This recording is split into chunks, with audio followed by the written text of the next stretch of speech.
Yes, Winnie Nwaji tolina kabina akabina ko kajjudde bituli akankulage kukanga katali kafako Zahra Toto avuddeyo nasomoza Nwaji ataddeyo ebifaananyi natulaga ku kabina akali solid natulaga ku kabina akali alali natulaga ku kabina akaddala agamba nti sebulinchinga nze sikozesangako bizigo sikwatangako mu kizigo sirina bituli mu kabina Nwaji oba osobola jangu twerageko mpola mpola tukwaniriza ku mukutu gwaffe omuganzo gumanyikiddwa nga Uganda mu Kamoli amanya n'eddoboozi Pampita Ntambi Kimso Namono Kiboya Maksudi Junior webale kuba nti otambula naffe webale kuba nti osubscribinga webale kuba nti mwana wattu obeera naffe 24/7 webale kuba nti otwesiga n'otugamba nti akayaye ka Kimso kikandisa amawulire amesimbu naku lwaleero nkomyewo nateera tutambule ffenna mpola mpola olibaddemu kuba nti ombongako ate netime genda ku Facebook teekamu Ntambi Kimso nonyako n'abanga nkuddamu mpola mpola genda ku Twitter ateekako Kimso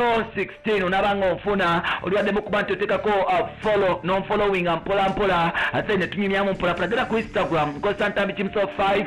yes osobola kugendako naye nononyako mpola mpola netukwatagana mpola mpola ate genda ku TikTok nkozesa Kimso 16 Pampita Ntambi Kimso Rich Boya Maksudi Junior nakulwaleero tukuletedde mukyala mukulu amanyikiddwa nga Zahra Toto ng'ona yakola ku NBS TV program bagiyita Uncut ate nga Club MC bamuyise Zahra Toto kogatane mukyala mukulu amanyikiddwa nga Winnie Nakanwaje okuvale mu Stranks Avenue abasinga okumuyita Winnie Nwaje. Now tulaba nti waliwo bato eyakabina egenda mu maaso era nga abakyala eyewuliramu buli mukyala eyewuliramu ku bbina nga lizitowa nabwe kityo batandise okuba nti bakola bato challenge oba bato ku social media twatandise okulaba ebbina challenge ku social media era nga olunaku lwaleero bato evaawa biki lwaki abantu bano basoze okuba nti bakola bato twalaba Winnie Nwaji nga y'omu ku bakyala oba oliawo bannayuganda bebaali batenda okubeera n'ebbina eriri story era nga ebbina lya Winnie Nwaji basajja bangi abavaayo kuba nti bali egoma n'okuba nti bamweswanta n'okuba nti nga buli avaayo agamba nti bwenkwata ku Kinwaji ekyo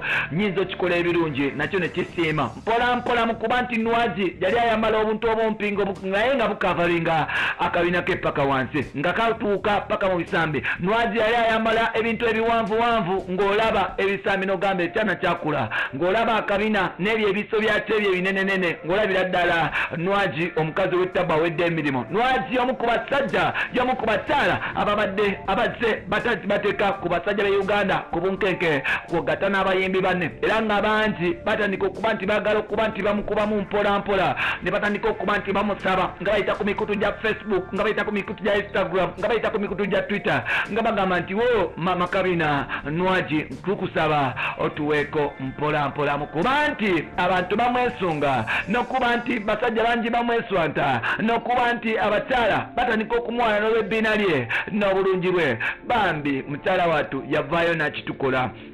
Recently Nwaji yavaayo na paradinga akabina ke yes nakateka ku social media akabina kano kewunyisa buli omu buli musajja eyali yegomba Winnie Nwaji yatandika okuba nti oba oliawo asala speed buli musajja eyali yagezako okuba nti yegomba Nwaji yasala speed abakyala abali bwe walikira Nwaji bafuna confidence ne bagamba nti Winnie Nwaji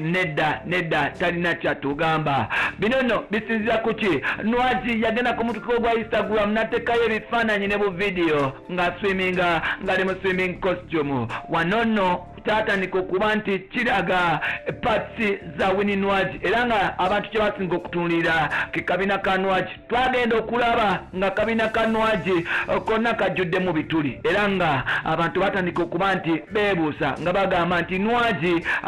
nedda ali plastic abamu bagamba nti Nwaji akabina yajja mu fako mbw akabina kano oba oliawo yagenda nateekako ebiragagalagala oba oliawo ne bitandika okuba nti bimwefuulira kwe kutandika okuba nti afuna ebitulituli mu kabina twogera Nwaji abadde topiki nga bamu bagamba nti oba oliawo ena byakozesa olunaku lwaleero Zahra Toto avuddeyo nakwata ebifaananyi n'abiteekayo n'agamba nti oyo Nwaji gwe muwaana gwe mugamba nti wakabi oyo Nwaji gwe mugamba nti wa tabbu oyo Nwaji gwe mugamba mbu yakula omubiri mumuleete Nwaji bw'oba onsobola ng'olina bode eyakabi jangu twerageko bakuwaanawaana bakusuutasuuta wesudiya weyita maama Kabina njagala nkulageko akange Zara Toto amaliriza ataddeyo ebifaananyi eby'ettabu ku social media agamba nti ensonga lwaki ataddeyo ebifaananyi bino ku social media ayagala kukopyalinga mubiri gwe na Nwaji agamba nti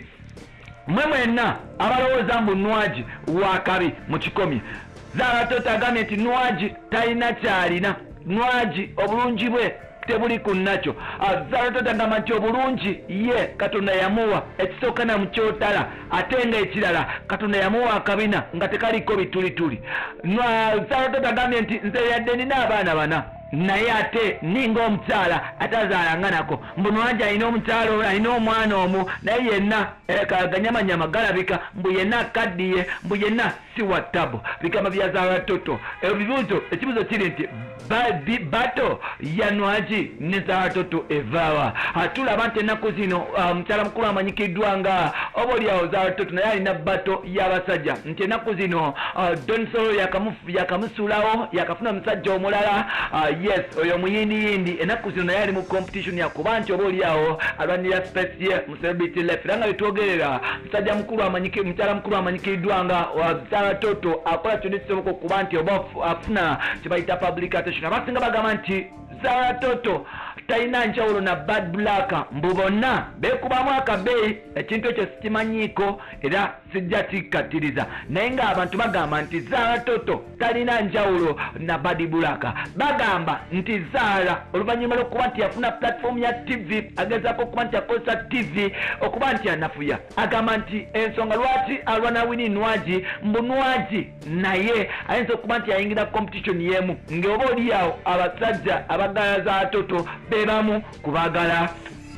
bebamu abagala yes Winnie Nwaji era ng'abantu bagamba nti Zara talina nsonga lwaki alumba Winnie Nwaji Zara Toto agamba nti nedda abantu bayimbi balowooza mbu bo batabbu nnyo Zara agamba nti abayimbi abamu be bafuna ku bubiina mu especially abakyala balowooza mbu be bakabye nnyo ate ng'abamu bagenda mu fako Zara agamba nti abasinga baselebrity ba wano mbu abasinga bali mu fako mbu otunuulira Fabiola yenna ali plastic mbu bagenda ku plastic surgery ba Winnie Nwaji kirabika okuba nti yagenda ku plastic surgery ebintu ne bikomawo bubi kwe kuba nti oba olyawo afuna n'ebitulituli mu kabina abalala bagamba mpiso mukyala wattu yagenda mu fako naye ng'ate abalala bagamba nti si mpiso mbu yagenda mu surgery n'afuna ezo damages Zara Toto agambye nti Nwaji bakuwaana bbina Nwaji babadde bakutenda okubeera owakabi Nwaji weewaananga bw'olina omubiri njagala ojeyo omubiri gwo nange ndageko ogwange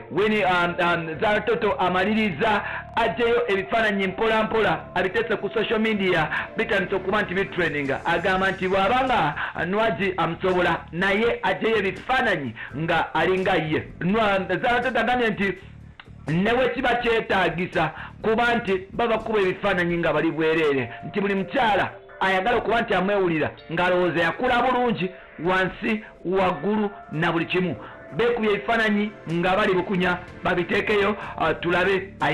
alina omubiri ogw'ettabu agamba nti Nwaji tamusobola n'abayindi abasigaddeyo tebamusobola byemwepakapaka ebyo byemwepikapikamu muli bakabi mwenna mwagenda mu fako mwenna muli ku plastic surgery mwenna temuli ku alaali mwenna muli ku China mwenna temuli bakabi emibiri gyammwe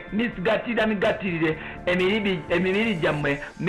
mugula migule emibiri gyammwe tegiri ku nakyo emibiri gyammwe musonderera misonderere ayagala buli eyewulira nti alina omubiri nabwe kityo musajja mukyala wattu amwegatteko babeere nti bagenda mu competition y'okulaga emibiri asinga omubiri yavaawo asinga gwe basinga yava ku line avudde n'agamba nti gw'obanga weewulira omubiri genda ku social media teekamu Zara Toto challenge otekewo ebbina lyo olirage naye ajeyo erirye alirage mulabe ani asingako ebbina eddene oyo bamuyita mukyala mukulu amanyikiddwa nga Zara Toto. Zara Toto alumbye Winnie Nwaji era nga bamaliriza bagenze mu race ya bubina bampita Ntambi Kimso Namawne Kiboya Maxudi Junior kugambye genda ku Facebook ngatako nkozesa Ntambi Kimso kugambye genda ku TikTok nkozesa Jimso 16 ngatako Blood tugende fina mpola kugambye tokoma kwao ku TikTok genda ne ku Twitter nonya Jimso 16 obere nti onfuna yes ongateko mpola genda ku Instagram nkozesa Ntambi Kimso 5 oba Ntambi Kimso 10 gatako mpola tugende mu maaso. Bye for now.